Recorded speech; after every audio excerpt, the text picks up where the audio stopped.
السلام علیکم ناظرین۔ ہمارے معاشرے میں، ہمارے آس پڑوس میں بہت لوگ انتقال ہو جاتے ہیں کسی کارن، کسی وجہ سے۔ تو نماز جنازہ کی جو بات آتی ہے، بہت سارے لوگ جاتے تو ہیں، صرف کھڑے رہتے ہیں اور ان کو پتہ ہی نہیں کیا پڑھنا ہے، کیا یوں گئے یوں آئے، یوں گئے یوں گئے۔ مطلب مقصد کیا ہے نماز پڑھنے کا، پورا پروسیس، مطلب جانکاری کچھ نہیں لینا ہے۔ دیکھیے حدیث شریف میں بھی آیا ہوا ہے، طلب العلم فریضۃ علی کل مسلم و مسلمہ۔ علم دین سیکھنا ہر مسلمان مرد اور عورت پر فرض عین ہے۔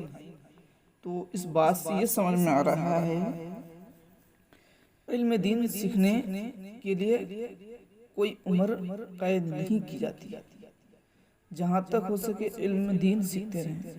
رہی بات جو علم سیکھ کر غلطی کرتا تو اس کی بات ہی الگ ہے، لیکن جو علم نہیں سیکھ کر کے غلطی کرتا، ہمارے یہاں کے مفتی صاحب ہیں، میں ان کے پاس ایک بار بیٹھا ہوا یوں ہی ایسے ہی تھا، تو اسی بات میں ان کے ایک بہت بہترین انداز میں گفتگو ہو رہی تھی۔ میں اس گفتگو کو آپ کے سامنے بیان کر رہا ہوں۔ فنا شخص اگر پڑھے لکھے ہوں اور فنا شخص جاہل ہوں، دونوں میں کیا انتر ہے، دونوں میں کیا ڈیفرنس؟ تو مفتی صاحب فرمانے لگے کہ پڑھے لکھے ہو کر کے جو عالم ہو، پڑھے لکھے ہو اور وہ غلطی کر دے تو اس کو تو ایک گناہ ہوگا، لیکن جو پڑھے لکھے نہیں ہو، جاہل ہو، وہ اگر گناہ کرتے ہیں تو اس کی گناہ کیا ہوگا؟ کیا عالم سے زیادہ ہوگی یا کم؟ آپ کے دماغ میں کیا رہا ہے دوستو؟ تو مفتی صاحب فرمانے لگے کہ نہیں، عالم سے زیادہ گناہ، یعنی اس سے 2 گنا بڑھ جائے گا اس کے گناہ، اس جاہل کے گناہ، کیونکہ اس نے سیکھا نہیں۔ اور سیکھ کر جو علم دین سیکھتا ہے، علم دین کو پھیلاتا ہے، تو اس کے تلنا میں اور جاہل کے تلنا میں یہ ڈیفرنس ہوتا ہے۔ تو اسی لیے میں آج آپ کے سامنے طریقہ نماز پورا پروسیس بتاؤں گا، اور ساتھ میں کیا طریقہ ہے نماز کی نیت کا وہ بھی بتاؤں گا۔ اس سے پہلے ہمارے اس ویڈیو کو share and subscribe and like کرنا نہ بھولیں، اور بیل آئیکن کو دبا دیں۔ تو آئیے دوستو، اسکرین پہ آپ دیکھ رہے ہیں وَلَا تُصَلِّ عَلَىٰ أَحَدٍ مِّنْهُمْ مَاتَ أَبَدًا۔ ترجمہ ہے، ان کفار منافقین میں سے کسی کی میت پر کبھی نماز نہ پڑھنا، ہاں مومنوں کی پڑھنا۔ جنازہ کی نماز فرض کفایہ ہے۔ فرض کفایہ کا مطلب ہے کہ اگر چند آدمی بھی پڑھ لے تو سب بری ذمہ ہو جائیں گے، سب ذمہ سے ہٹ جائیں گے، ورنہ سب گنہگار ہوں گے۔ جن کو خبر پہنچی تھی اور نہیں آئے اس کے لیے جماعت شرط نہیں۔ ایک آدمی بھی پڑھ لے تو فرض ادا ہو گیا۔ اس کے 2 رکن ہیں۔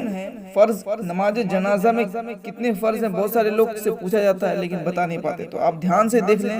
نماز جنازہ میں 2 فرض ہیں، جن میں 4 تکبیر کہنا کھڑے ہو کر، اور کھڑے ہو کر نماز پڑھنا، 4 تکبیر کہنا اور کھڑے ہو کر نماز پڑھنا۔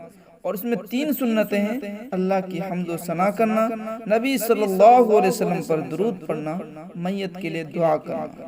میت سے مراد ہے جو زندہ پیدا ہوا پھر مر گیا، جو مرا ہوا پیدا ہوا اس کی نماز نہیں۔ نیز میت کا سامنے ہونا ضروری ہے۔ نیز میں نے ضروری، امپورٹنٹ نوٹ، غائب کی نماز نہیں۔ اگر کئی جنازے جمع ہو جائے تو سب کے لیے ایک ہی نماز کافی ہے، سب کے لیے سب کی نیت ایک ہی ساتھ کر لے، نہیں تو علیحدہ علیحدہ بھی کر سکتے ہیں، اور علیحدہ علیحدہ کرنے میں بھی افضل ہے۔ اور طریقے نماز میں آئیے، سب سے پہلے طریقے نماز میں بتا دوں آپ کو۔ پہلے نیت کر کے امام وہ مقتدی کانوں تک ہاتھ اٹھائیں اور اللہ اکبر کہتے ہوئے ہاتھ ناف کے نیچے باندھ لیں اور ثنا پڑھیں۔ نیت میں نے دے دیا ہوا ہے، جس میں نیت آپ کو آگے اسکرین میں بھی دیا ہوا رہے گا، پھر بھی میں آپ کو ابھی بتا دیتا ہوں۔ نویت ان اؤدی للہ تعالی 4 تکبیرات صلاۃ الجنازہ، الثناء للہ تعالی والصلاۃ للرسول والدعاء لہذا المیت۔ اقتدیت بہذا الامام متوجہا الی جہت الکعبۃ الشریفۃ، اللہ اکبر۔ دیکھیے دوستو، آپ اگر امام ہیں تو امام کے اقتدیت بہذا الامام کے جگہ میں انا امام متوجہا الی جہت الکعبۃ الشریفۃ اللہ اکبر کر دینا ہے۔ اس کے بعد میں آپ کو بتا دیتا ہوں دوستو طریقے نماز جو میں نے ابھی آپ کو بتایا۔ پہلے نیت باندھنا ہے، نیت کے بعد ثنا سبحانک اللہم وبحمدک تبارک اسمک تعالی جدک وجل ثناؤک ولا الہ غیرک۔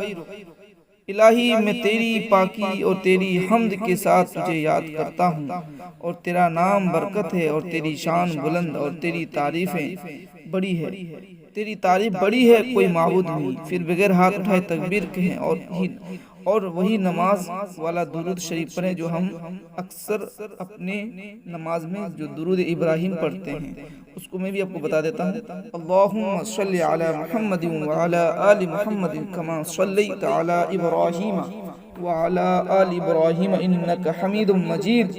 اللہم بارک علی محمد کما بارکت علی ابراہیم وعلی آل ابراہیم انک حمید مجید۔ بالغ مرد عورت کی دعا اس میں دیکھ رہے ہیں۔ اللہم اغفر لحینا ومیتنا وشاہدنا وغائبنا وصغیرنا وکبیرنا وذکرنا وانثانا۔